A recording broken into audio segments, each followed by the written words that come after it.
ए भाई गाड़ी आगे ले।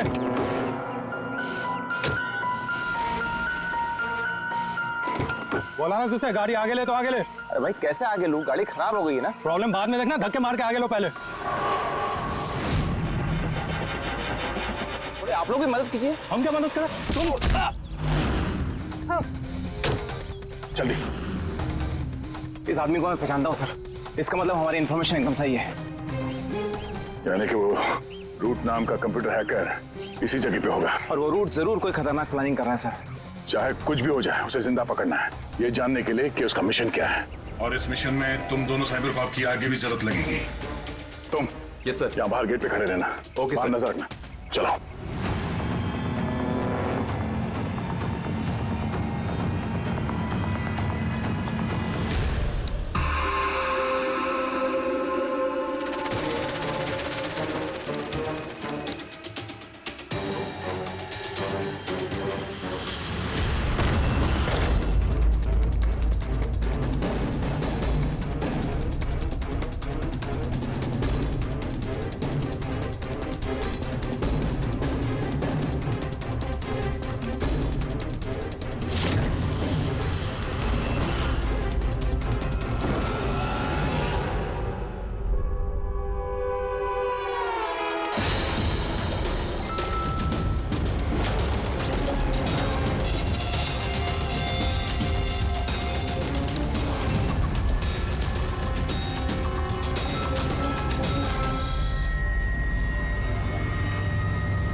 तो कोई नहीं।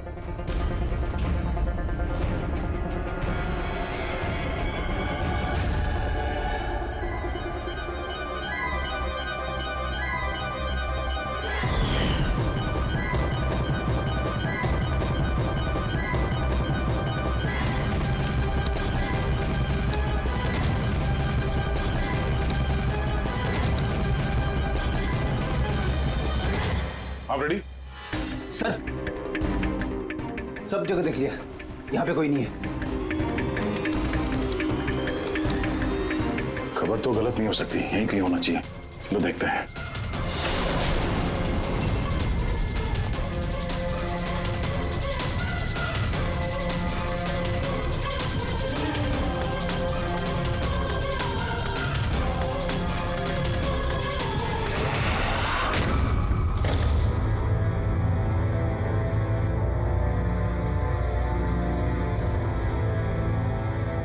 तो कोई नहीं।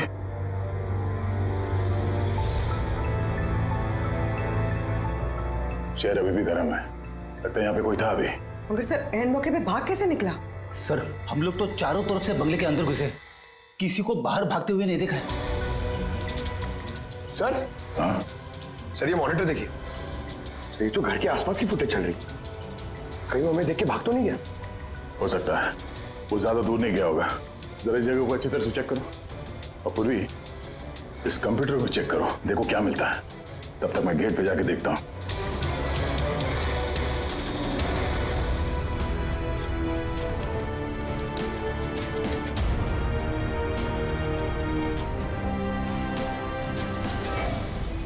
Mahesh, Mahesh, yes sir. ये रोड अंदर नहीं है, लगता भाग गया। तुम यहीं पे खड़े थे? सर मैं यहीं पे खड़ा था, मैंने किसी को नहीं भागते हुए देखा। तो ऐसा कोई नहीं किया बाहर? नहीं सर। मेन गेट से तो कोई बाहर गया नहीं, पता नहीं ये रूट कहां से चला गया। सर बाहर पीछे की तरफ एक गेट है, शायद वहीं से भाग गया होगा। सर वो कंप्यूटर पासवर्ड प्रोटेक्टेड है, ब्यूरो ले जाना पड़ेगा। सर ये रूट जरूर अपने उसी खतरनाक मिशन को पूरा करने में लगा होगा। ये रूट को किसी भी हाल में जल्द से जल्द ढूंढना होगा। एक मिनट, पूरे घर में कहीं भी ये कारपेट नहीं है, और यहाँ पे कारपेट रखा हुआ है, उसके ऊपर ये स्टूल। जरा हटाओ इसे। सर यहाँ पे खुफिया दरवाजा, बड़ी तुम यही रहो इनके साथ, हम लोग अंदर देखते हैं।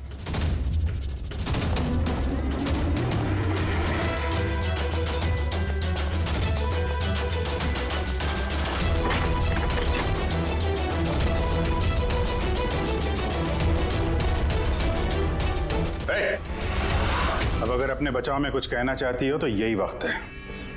मुझे कुछ नहीं कहना, जो भी कहना मेरा वकील कहेगा।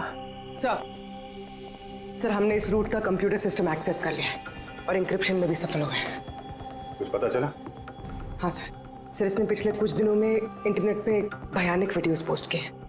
डार्क वेब पर sir. Actually dark web internet की एक ऐसी काली जगह होती है सर, जहाँ पर हर मुजरिम अपने गैरकानूनी कामों को एक टेक्नोलॉजी की मदद से अंजाम देता है, जैसे हथियारों की तस्करी हो, किडनी की चोरी या फिर किसी को मारने की सुपारी। सर ऐसा कोई भी काम नहीं है जो इस साइट पर नहीं होता है। समझ में ये बात नहीं आती, जब सब कुछ इतने खुले में होता है, सबको पता है, तो इसे रोकने के लिए हम कुछ करते क्यों नहीं? सर ये इतना आसान नहीं है। एक्चुअली इस साइट पर जाने के लिए आपको एक कंप्यूटर सॉफ्टवेयर की जरूरत होती है, जो चुनिंदा हाई प्रोफाइल मुजरिमों के पास ही होता है। जैसे कि ये रूट। Yes sir. और सर जैसे कि हमें पता है कि इस डार्क वेब पे IP एड्रेस और यूजर ID ये दोनों गुप्त रहते हैं। जरा दिखा कौन से वीडियो डाले हैं इस रूट ने।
अरे बाप रे, ये तो किसी डरावनी फिल्म का भयानक सीन है।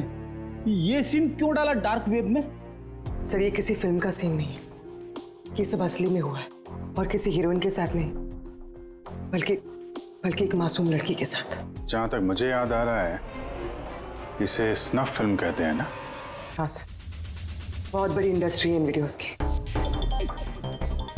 कौन है ये लड़की? मुझे नहीं पता। तुम जिम्मेदार हो इसकी मौत की?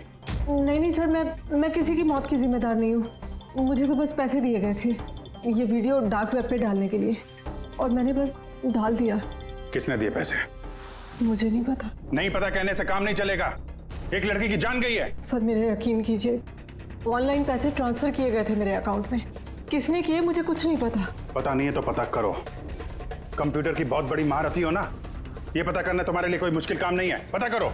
अभिजीत, अगर कोई इस तरह का फिल्म बना के अपलोड कर रहा है तो हमें जल्द से जल्द उस तक पहुंचना होगा जो ये मौत का खेल खेल रहा है। एक काम करते हैं, इस लड़की की फोटो सभी पुलिस स्टेशन में भेज देते हैं। एक बार पता चल जाए लड़की कौन है, सारा मामला साफ हो जाएगा।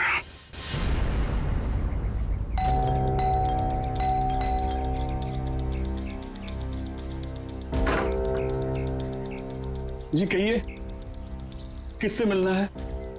ये रिया का घर है ना? हाँ, मैं उसका पापा। आइए। वो हम लोग सीआईडी से हैं। आपके लिए एक बुरी खबर है। आपकी बेटी रिया अब इस दुनिया में नहीं रही। पता है, मगर आप उसके मौत के 10 दिन बाद क्यों आए हैं ये सब बताने? आपको पता है कि आपकी बेटी रिया की मौत हो गई है?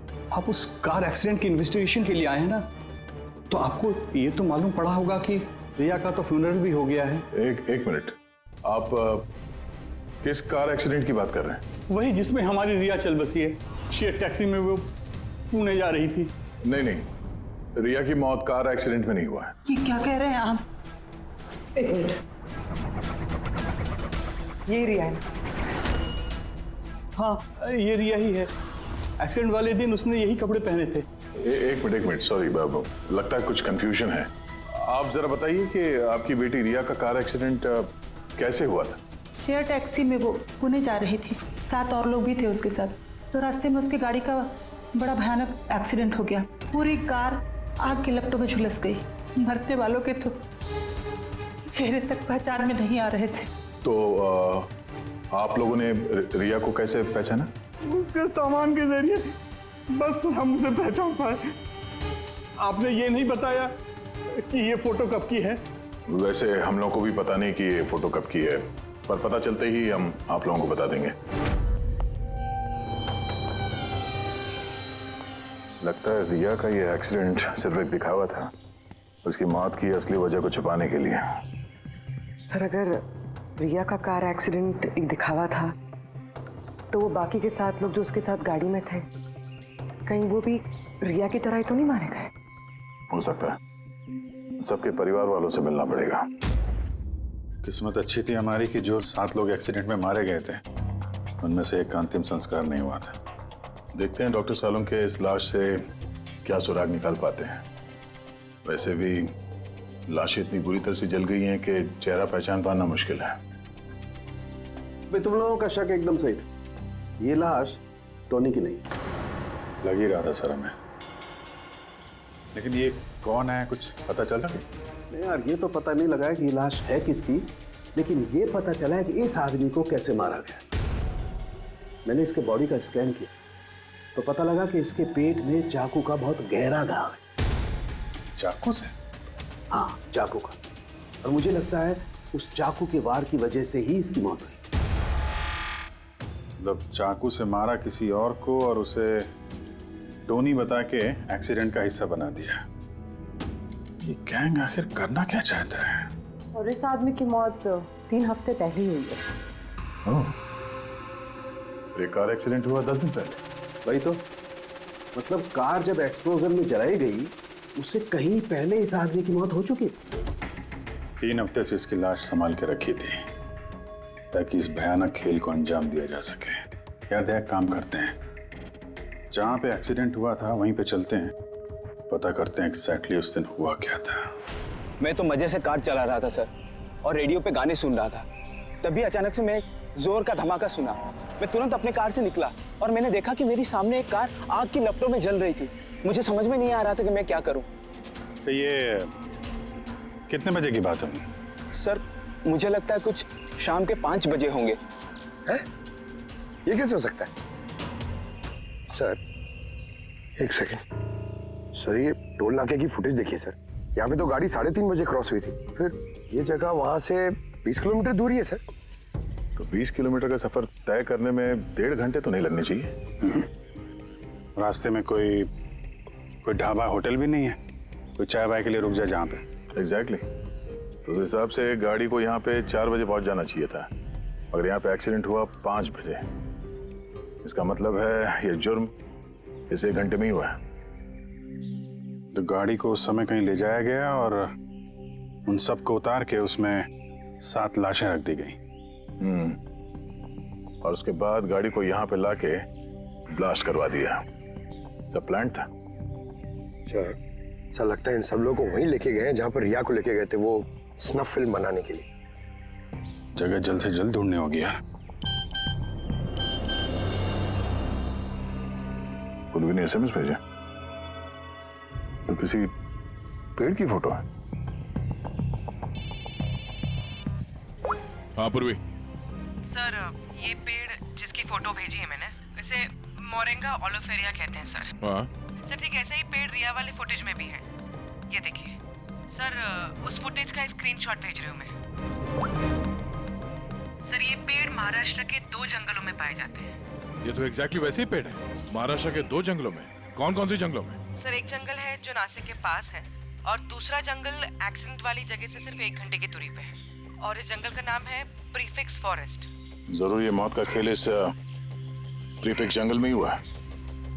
प्रीफिक्स फॉरेस्ट तो काफी बड़ा जंगल है यार, मीलों तक फैला हुआ है। फॉरेस्ट ऑफिसर की मदद लेनी होगी।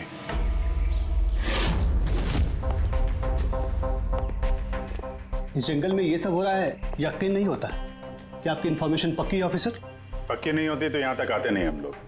आप बताइए, कुछ हाल फिलहाल में ऐसी कोई घटना आप लोगों ने कुछ सुनी हो, कुछ देखी हो, जंगल के अंदर कुछ हुआ हो? बिल्कुल नहीं, और अगर ऐसा कुछ होता तो हम जरूर उस पर ध्यान देते। चलो कोई नहीं, फिर भी अपनी तसल्ली के लिए एक बार हम जंगल देखना चाहेंगे। श्योर। वैसे सर आप लोग पूरा जंगल देखना चाहेंगे? क्योंकि मीलों तक फैला हुआ है ये, इसमें काफी वक्त लग सकता है। नहीं, हम पूरा जंगल नहीं देखेंगे। हमें जंगल का वो हिस्सा दिखाइए जहाँ पे कोई आता जाता नहीं है, क्योंकि अक्सर सुनसान इलाकों में ही जुर्म पनपता है। Okay officers. विनोद, देखना, इन्हें जंगल के उन इलाकों की दिखाने की जिम्मेदारी आपकी है। ओके? जी सर। Yes sir. सर एक सेकेंड। सर ये देखिए, सर ये जंगल का सबसे घना और सुनसान इलाका है। मेरी समझ से हमें यहीं से शुरू करना चाहिए। ठीक है, देखते हैं।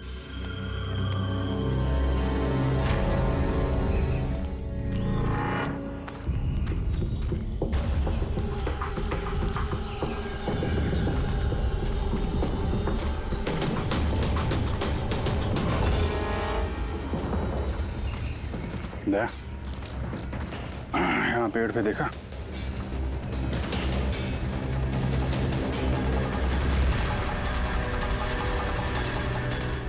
छोटा सा कैमरा। मतलब हम लोग सही जगह पे आ गए हैं। यही वो जगह है जहाँ पे वो फिल्म बनाई जा रही है। कैमरा ऊपर भी है, उस तरफ बैंड है।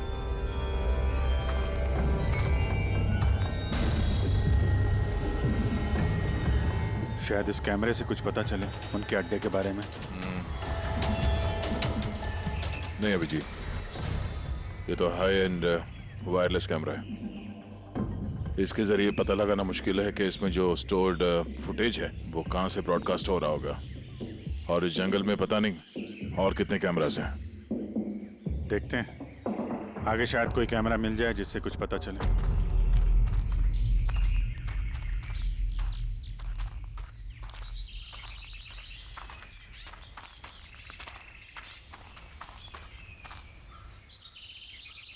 सर, सही निशान देखिए। मुझे लगता है हमसे पहले यहाँ कोई आया है। हम लोग सही डायरेक्शन में जा रहे हैं।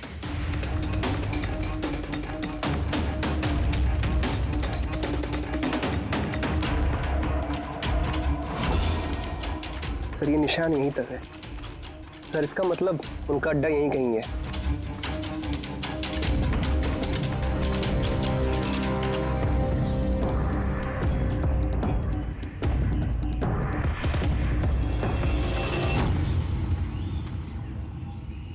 चल जल्दी आइए। एक मिनट सर, एक सेकंड। घबराओ मत, हम लोग सीआईडी से हैं। उठो। सर आप लोग सीआईडी से, मुझे बचा लीजिए सर।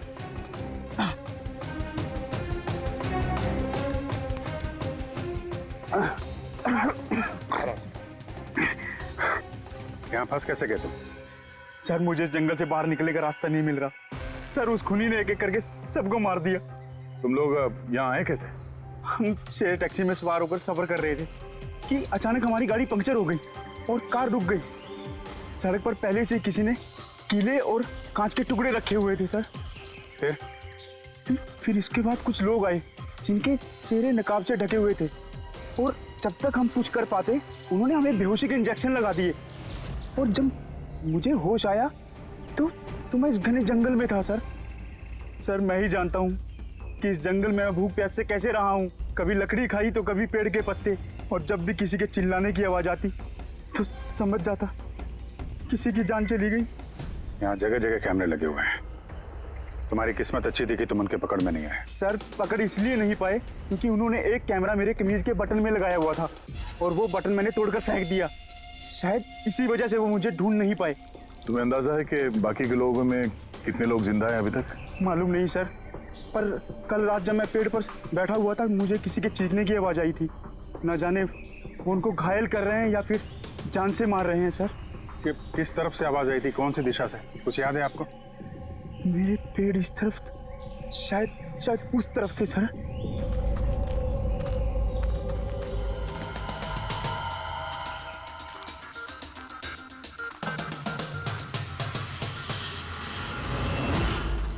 सर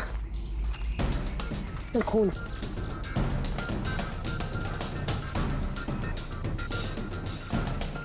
तो यहाँ पर भी है। इसका मतलब उनमें से कोई घायल है। किस तरफ गया होगा? सर ये देखिए, खून के कुछ निशान इस तरफ भी जा रहे हैं। इस तरफ भी खून का निशान है और इस तरफ भी है। दोनों तरफ है। दोनों तरफ देखना पड़ेगा। पंकज, पूर्वी, तुम लोग इधर देख लो, हम लोग इधर देख लेते हैं। विनोद, तुम इनके साथ जाओ और हाँ, हर आधे घंटे में अपडेट दे देना, ठीक है? आप आइए।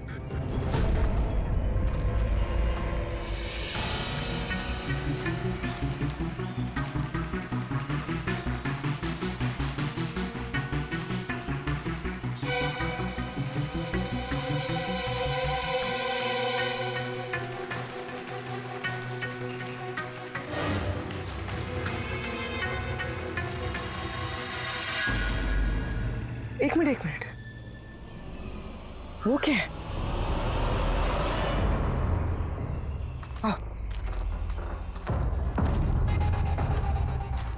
घर?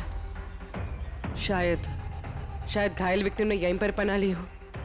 जंगल के बीच में घर, मगर नक्शे के हिसाब से तो यहाँ कोई घर नहीं था। हो सकता है ऐसे फिल्म बनाने वालों को ऐसे लोकेशंस की जरूरत पड़ती है ताकि उन्हें कोई ट्रैक ना कर सके। हो सकता है उस घर में जो घायल आदमी है वही मुजरिम हो सकता है पंकज, और ये भी हो सकता है कि आगे और भी कैमरास लगे हों। होशियार रहना।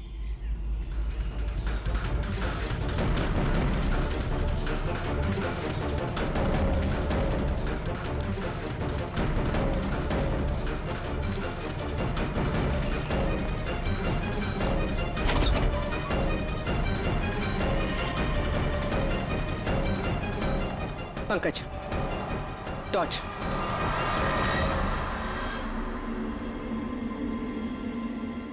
ये घर तो एकदम हिंदी फिल्मों की डरावनी पिक्चरों जैसा। ये देखो, उस घायल विक्टिम को यहीं पर लाया गया है। वो आवाज सुनी? अंदर से आ रही है।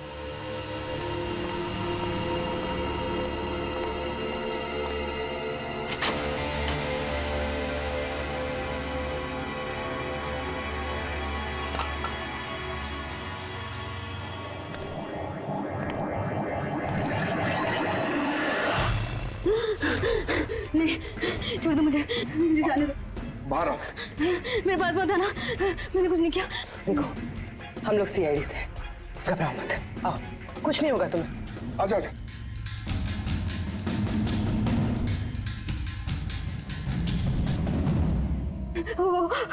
वो यहीं पे, वो यहीं पे। अरे पूर्वी, ये लाइट कहाँ से आ रही है? पंकज, मुझे कुछ दिखाई नहीं दे रहा। अरे पंकज सर, पूर्वी मैम, पंकज सर।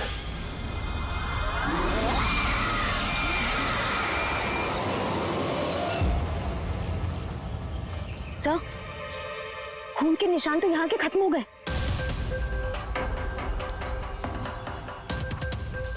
ऐसे कैसे हो सकता है? घायल आदमी अगर यहाँ पर आएगा तो यहाँ से अचानक कैसे गायब हो जाएगा? शायद वो मुजरिमों के हाथ लग गया हो, यहाँ इस पॉइंट पे पहुंचने के बाद। हो सकता है। पता नहीं मोहित के अलावा और कोई है जिंदा कि नहीं। 1 घंटा हो गया तो पूर्वी और पंकज का कोई फोन कॉल नहीं है।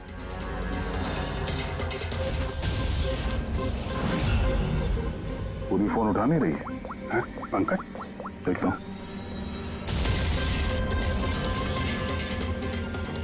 पंकज भी फोन नहीं उठा रहा है। और यार किसी मुसीबत तो नहीं है दोनों? चलो चल के देखते हैं। चलो। यहाँ पे खून इस तरफ गए थे।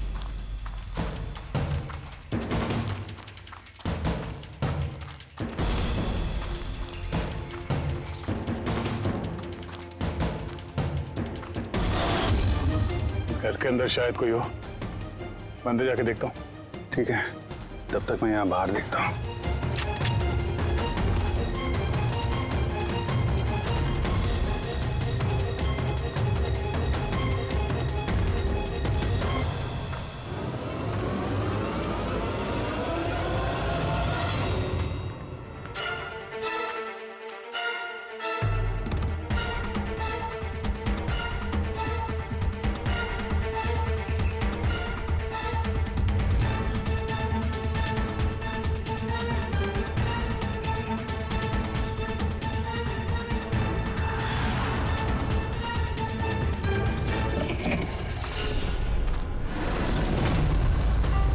पंकज कब है?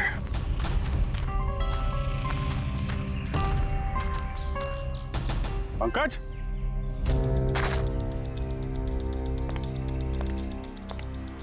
पंकज,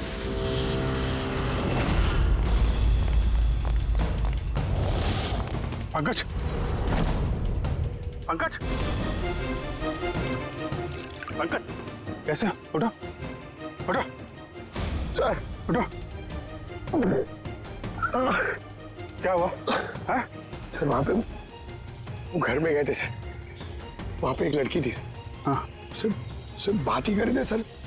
पता नहीं एकदम से इतनी रोशनी आई सर कि कुछ दिखने नहीं, कुछ समझ में नहीं आ रहा था।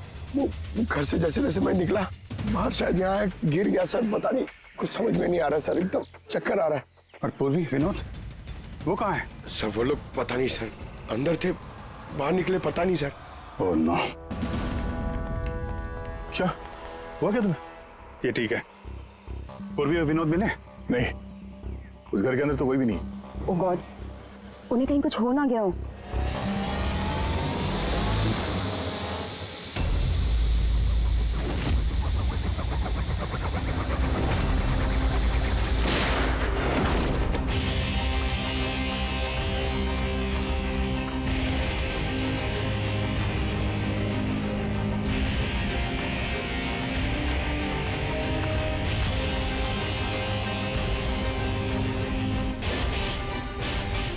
ये सब तो बड़ा मुश्किल होता जा रहा है। हमें वापस जाना होगा। चलो। क्या मतलब? देखो दया, हमें ये नहीं मालूम है कि अपराधियों की तादाद कितनी है, कितने कैमरे लगा रखे हैं यहाँ पे, कितने हथियार हैं उनके पास। ऊपर से हम पे हर वक्त नजर रखे हुए हैं। अभी फिलहाल हम उनसे मुकाबला करने की तैयारी में नहीं है। और पूर्वी, उसे यहाँ पे अकेला छोड़ के चले जाएंगे हम? यार दया देखो, पूर्वी उनके चंगुल में फंस चुकी है। हम उसको बचाने जाएंगे तो हम भी नहीं बच पाएंगे। अभिजीत, क्या हो क्या गया तुम्हें? कुछ याद है सीआईडी में हमें पहले क्या सिखाया था? यही कि सबसे पहले अपने साथी को पीछे मत छोड़ना, चाहे वो जिंदा हो या मर चुका हो। अरे यार, हर लड़ाई रूल बुक के हिसाब से नहीं लड़ी जा सकती। हमें यह भी सिखाया गया था कि प्रेजेंस ऑफ माइंड का इस्तेमाल करना, अलग अलग परिस्थितियों में। आई एम सॉरी, तुम्हारे इस थॉट से मैं एग्री नहीं करता। I am sorry. तुम्हें जाना है, तुम जा सकते हो। बिना पूर्वी के मैं यहाँ इस जंगल से बाहर नहीं जाने वाला। जिद मत करो दया, हमें यह भी नहीं मालूम है कि पूर्वी जिंदा है कि नहीं। अभिजीत, वो एक सीआईडी ऑफिसर है, इतनी आसानी से हार मानने वाली नहीं है। वो बेचारी अकेली लड़ रही होगी उन मुजरिमों से, और अब जब उसे सबसे ज्यादा जरूरत है हमारी, हम पीठ दिखा के भागेंगे यहाँ। ज्यादा जरूरी यह है कि जो लोग उस गिरोह के कैद में नहीं आए हैं उनको बचाया जाए। और तुम्हें पूर्वी की इतनी परवाह है, तुम जिद मत करो, मेरे साथ चलो। हम लोग अच्छी प्लानिंग बना के वापस आएंगे। चलो। इसे हो क्या गया? सर अभी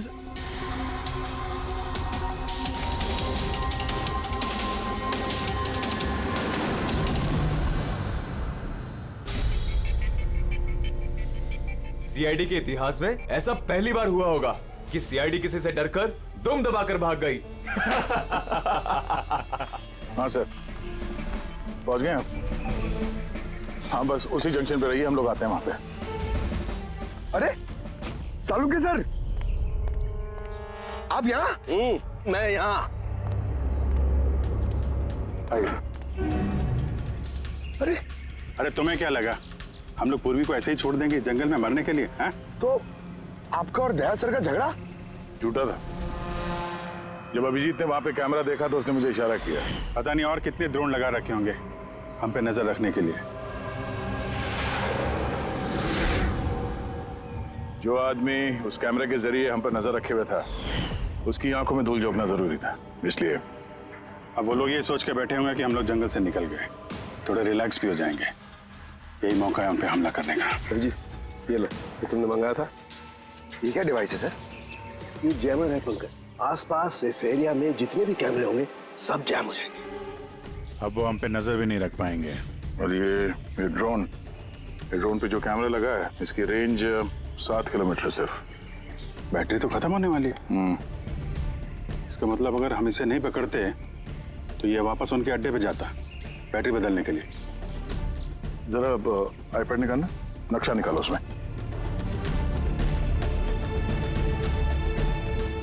ये वो जगह है जहाँ पे हमें ये ड्रोन मिला था और इसके पास ही वो बंगलो है। लगता है यही होगा मुजरिम का ठिकाना। तो चलते हैं, चल के आज़ाद कराते हैं पूर्वी और बाकी जो जिंदा बचे हुए लोग हैं उनको। चलो। नहीं सर, आप मेघना और मोहित आप लोग यहीं पे रुकिए, हम लोग देखते हैं।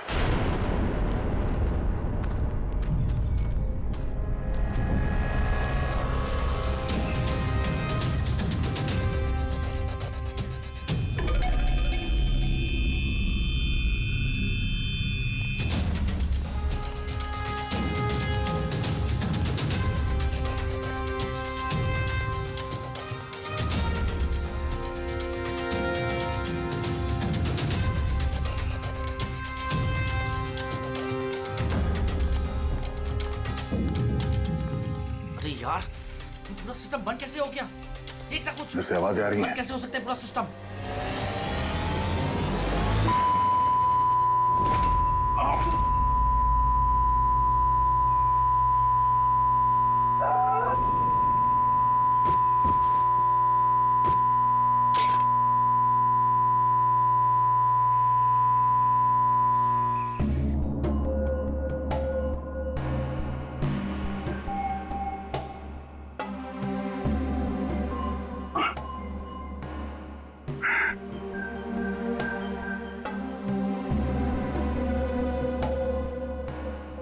पंकज,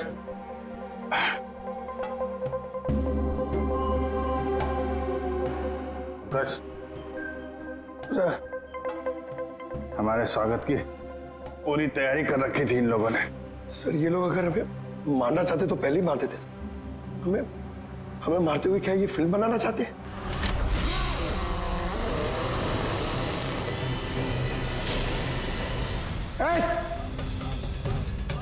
सच जाओ। सच मैं हूं पंकज। पूर्वी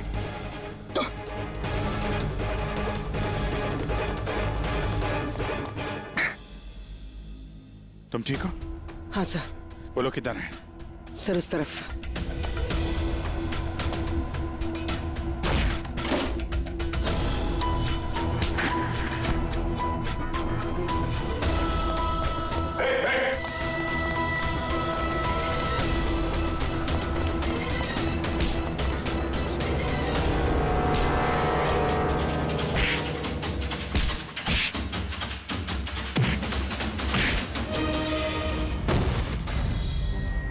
सर चल चल।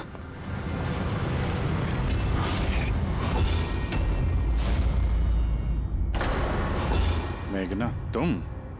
वाह, हमें तो लग रहा था कि हम मुजरिमों की आंखों में धूल झोंक रहे हैं।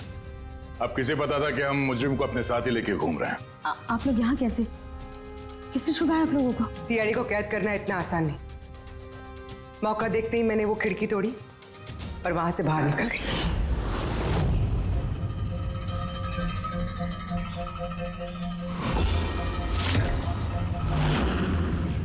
और उसके बाद मैंने उन्हीं लोगों का पीछा किया जिन लोगों को तुमने भेजा था मुझे ढूंढने के लिए। और फिर मैंने उस नकाबपोश आदमी को देखा और उसका भी पीछा किया।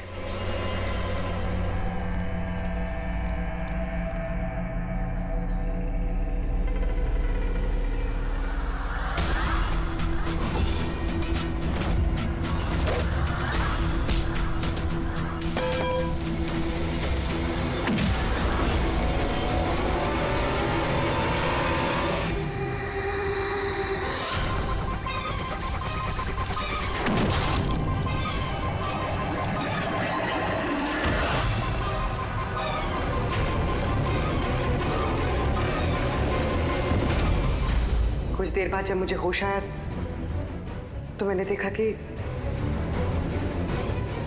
मगर इससे पहले कि मैं बाकी ऑफिसर्स तक पहुंच पाती, तुम्हारी उस सोनिक बूम वाली आवाज ने इन्हें बेहोश कर दिया था। वो तो मेरी किस्मत अच्छी थी कि मैं दूर थी और उस आवाज का मुझ पर कोई असर नहीं हुआ। और फिर मैंने सोचा कि क्यों ना उस नकाब को ही मैं अपना हथियार बना लूं। जिस बेरहमी से तुमने लोगों की जान ली है, तुम तो औरत कहलाने के लायक भी नहीं हो। अब ये बताओ, तुमने ये सब किस लिए किया? ये सब मैंने पैसों के लिए किया है सर। जितने पैसे मुझे इस काम के लिए मिल रहे थे ना, उतना तो मुझे अपनी जॉब में 5 साल में भी नहीं मिलता। और वैसे भी क्या फर्क पड़ता है, रोज इतने लोग मरते हैं, अगर 2-4 और मर गए तो क्या हुआ?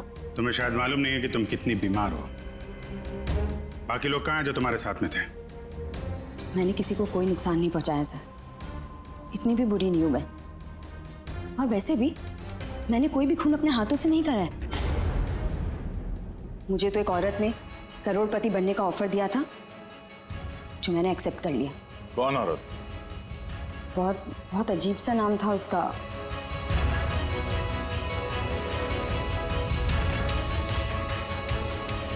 Root. Root?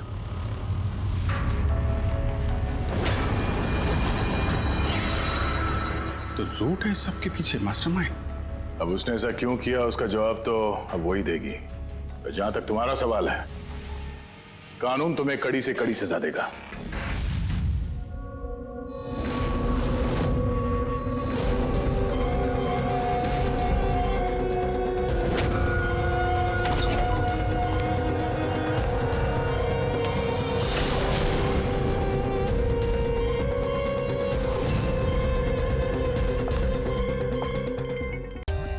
For more updates, subscribe to our channel, click the show links and enjoy watching the videos.